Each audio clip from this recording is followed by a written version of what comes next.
Very good. Okay, there we go. So my education tip today is on variety. Vocal variety is the modulation of your voice so that your voice is pleasing to the ear of your audiences. And great singers, excellent singers, have good vocal variety because you love listening to their voices. And the lyrics may or may not be that important in a voice that has good vocal variety.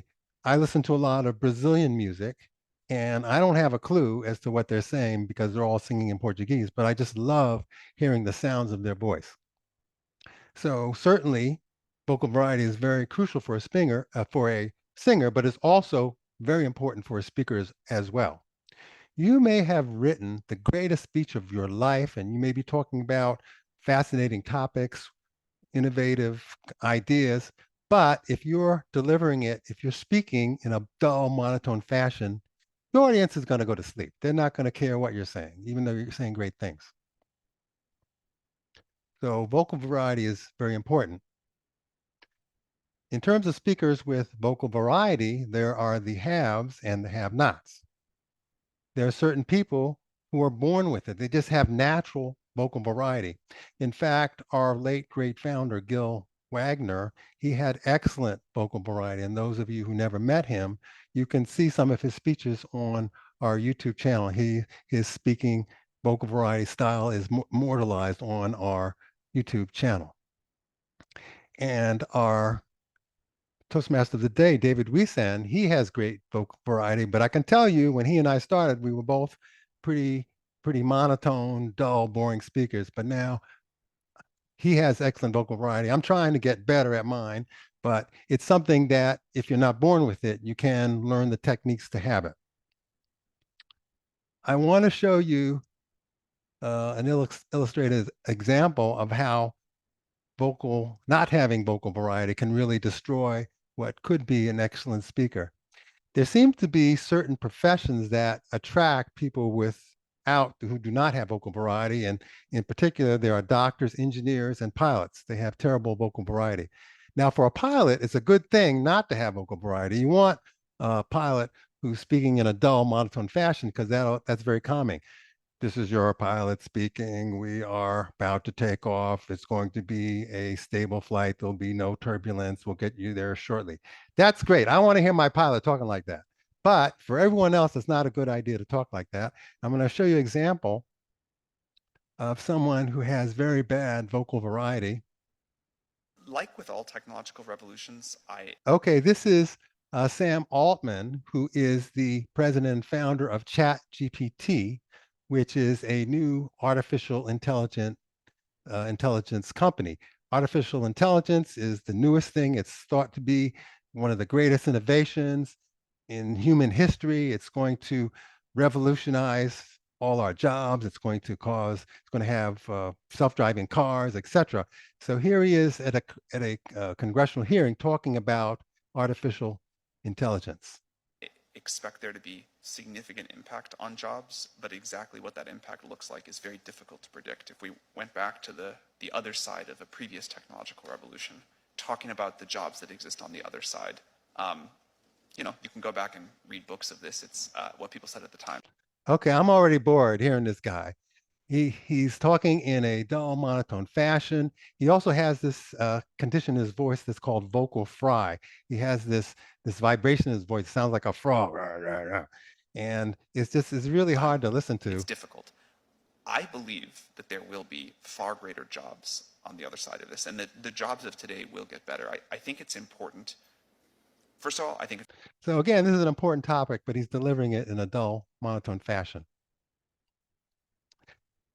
I'm now going to show you a short clip from a man named Roger Love. Roger Love is who originally started as a singer himself, but then became a vocal coach for singers. And he claims at one point he was the vocal coach for Michael Jackson. Who knows? He's not alive anymore, so we don't know if he was or not. But he drops a lot of names. He says he was a coach for this person, this person. But now his expertise is developing speaking techniques, vocal variety techniques for speakers. And I'm going to show you a short clip where he talks about some of the techniques that you as a speaker can add to your voice to have good vocal variety? I spent the first 17 years of my teaching life only working with singers, helping them perform for thousands, sometimes millions of fans, and move those fans emotionally. That's what I want to teach each of you how to do. Because people may not remember the words you say to them, but they will remember the way that you made them feel. So already you can see a big difference from the engineer guy and Roger Love, who's going to talk about the different techniques for vocal variety, and he's using them when he's speaking himself. The best way to achieve this is to understand about the 5 building blocks of voice. If you're interested in motivating people into taking action, then listen carefully. Think of yourself as a master chef, and you only have 5 ingredients to cook with. The way you mix and combine them will determine if your food is amazing or not. It's the same way with voice. You have 5 key sound elements to play with to make your audience like you, believe you, remember you, and hopefully invest in you. You have pitch, pace, tone, melody, and volume. I'll talk briefly about 3 of these building blocks right now, and then help you more in person with the other 2 when we're together. The first is pitch. Is your voice generally high, staying on the top part of your range most of the time? If so, though you might think it's pretty or gentle or non-threatening or calming, unfortunately, it's sending a message to your listeners that you're potentially weak and powerless. And that's not the way you want to come across. If you sound high-pitched, like I'm demonstrating right now, you need to mix it up. Make sure that you go down lower in the range sometimes. Hit some of those bassy, stronger, lower notes in chest. Add them in any place in your sentences, and you'll see and feel how people suddenly react differently to you.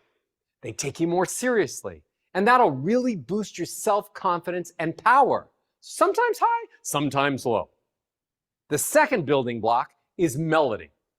When you listen to someone speak, they sound as if they're a piano only with one note, staying on this one note all the time, word after word. This is called monotone, and it bores the heck out of everyone that hears you. It's boring me now. No matter how great your ideas are, still boring.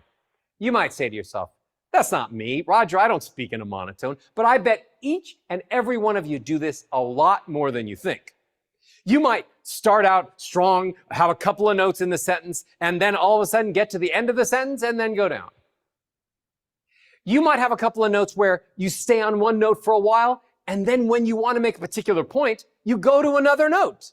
So you're like talking like this and saying, well, I don't want to be boring, and then you go right back down to the note that you feel safe. The problem with being monotone, or almost monotone, talking in mostly one note and then just going to another note here and there, is that when people think they know what you're going to sound like next, they think they know what you're going to say next. And when that happens, they just tune you out and stop listening to you. A monotone voice is the fastest way to lose the attention of the audience. They think you know what you're going to sound like next. They think they know what you're going to say next, and they tune you out. It tells your listeners that you don't have enough personality to be surprising, charismatic, or engaging. So here's a very simple way to make melody your absolute new best friend. I call it stair-step melody. You basically have 3 directions you can go. Right now I'm walking up the stairs, going from low to higher notes. Right now I'm walking down the stairs, going from high notes to lower notes. Or I'm just standing on the landing, minding my own business, staying on the same note.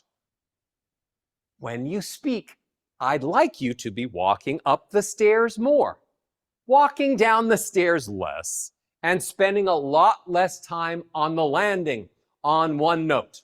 Melodies that go from low to high, they're called ascending melodies.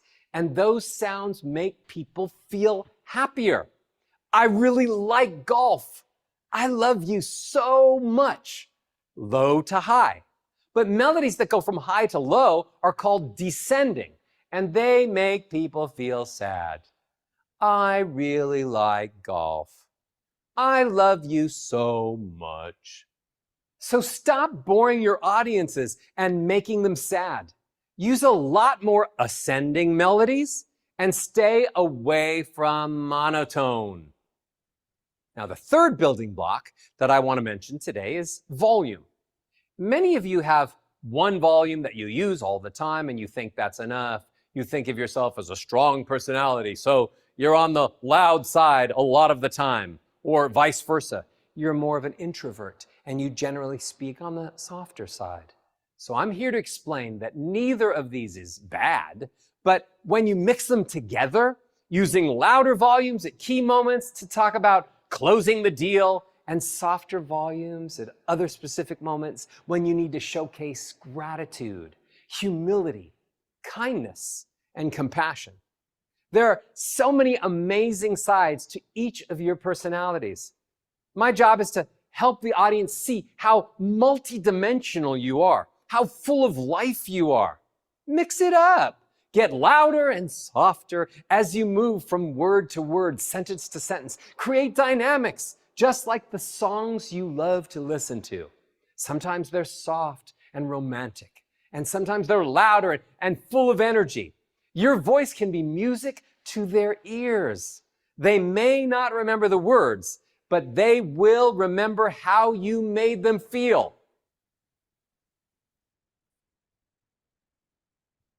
Okay, so in summary, Roger Love talked about the different components of a dynamic voice, vocal variety. So pitch, talking high sometimes, talking low sometimes. Melody, he talked about the stair-step, ascending step-step melody going from low to high. He talked about volume, being loud sometimes, so low sometimes.